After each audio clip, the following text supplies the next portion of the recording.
Hey Dr. O, it's Casey. Video week 2, yay! Um, Speaking a little quiet because my roommate's asleep right there. So first, provide a general statement about the week's events of my bullet list. This week was good. I had a really, really good week. Teaching, especially with my partnership teacher, that was really good. And I love my new kids. And just starting a new semester has been amazing. So what went well? The new kids. They were so awesome, and we did our values lesson with both groups, which we have them decide group class values. And my general students class values, the three were have mutual respect between teachers and students, making class fun, and having the class built on relationships. And I could tell that that's all they want. They want relationships. They want to have fun. And so we're having a lot of fun figuring out our goals for that class. And one of the girls, she's so sweet, and she's constantly trying to have a relationship with us and hanging out after and talking, and that's been really fun. She reminds me a lot of me in some of the things she does. It's really sweet.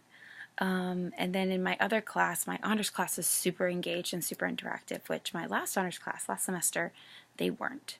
So that's a big difference, and that's been really fun. What also went well, I taught for the first time today, and I taught the honors class. Paige modeled the general class, and then I did it with the honors class at the end of the day, and it was so much fun. And Paige was super complimentary of me and my teaching, and the kids were really engaged and interactive, and they latched on to everything I talked about. I talked about Hamilton. I talked about my bachelor's degree in film and how I took a history of India class, and I incorporated that into why do we study history lesson, and it was really great. So it's just been a good week on the teacher front. Challenges. The first half of the week was testing, and I came off of having a really hard conversation with my partnership teacher, which was hard. And so I come back into the stress of texting Monday and Tuesday, and it was like Paige wasn't even there. And I was afraid it was because I had that confrontational talk to her about how overwhelmed I was feeling. And so that was really hard the first half of the week because it was like she was in a fog, and I couldn't get anything from her, and I was used to normally having a lot of help and a lot of feedback, and so I'd be like, what do you think? And she just kept saying, I want you to do it. I want you to do it. I want you to do it. And Wednesday came around, and it was like I got normal Paige back. Super involved, super helpful. She was still stressed, but it wasn't as intense. And then Thursday, she actually asked me how I was doing. She says, you've been stressed. How are you doing? And that was big because Paige moves so fast. I don't think she always thinks about asking me how I'm doing. She's a very good coach. She's great at telling me how to improve. But when you get told how to improve all the time and you don't get told, asked how you're doing with all of that, it's really overwhelming. And so she asked me how I was doing, and I said, one of the things I've really gleaned from this week is that you have confidence in me. Because I keep wanting to show you things to get your approval, and you go, no, I trust you. I want you to do this. I know you're capable of doing it, and even if I don't get a chance to look at it, I have full confidence in your ability to teach. And she did look over everything that I've done, and she loved it, and she thinks it's great.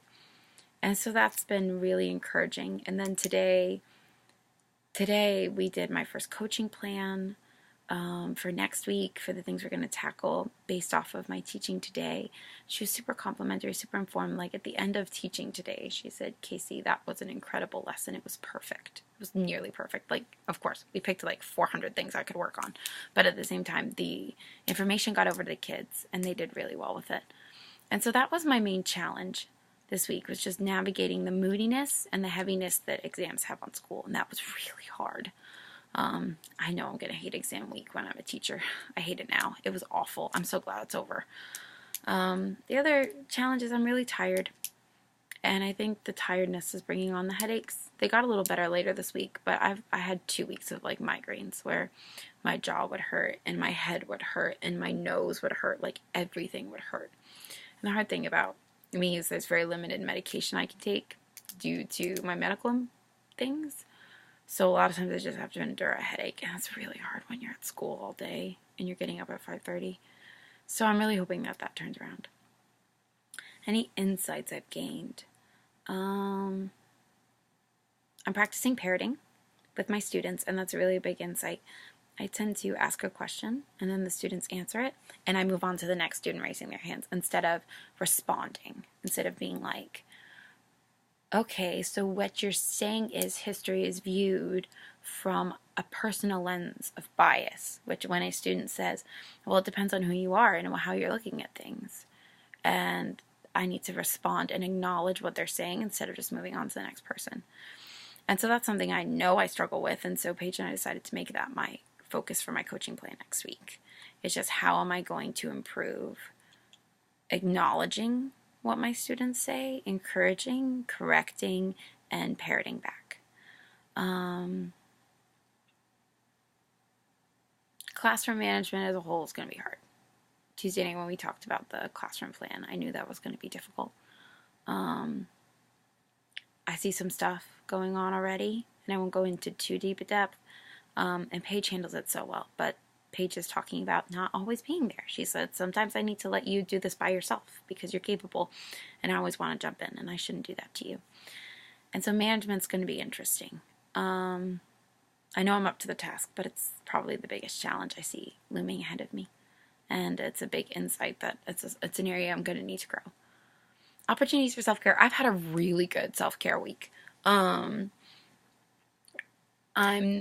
got a homework assignment done in the middle of the week, and I got some extra reading done, but I'm doing EdTPI on the weekends. And praxis, I'm doing when I can. I'm not overthinking about it.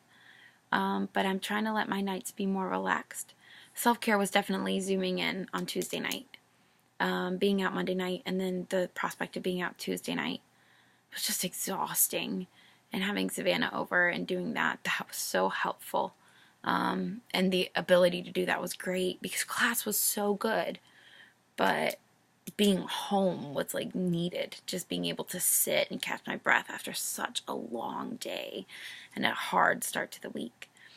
I'm going out alone with my mom tomorrow, which is a great chance for self-care. Tonight I'm going out with some friends to play pool, and then I have the rest of the weekend to study and to work on EdTPA. And what's been great is I've just been focusing on my lessons at school, and so I don't have to bring that home and do it over the weekends. I just have EdTPA and homework.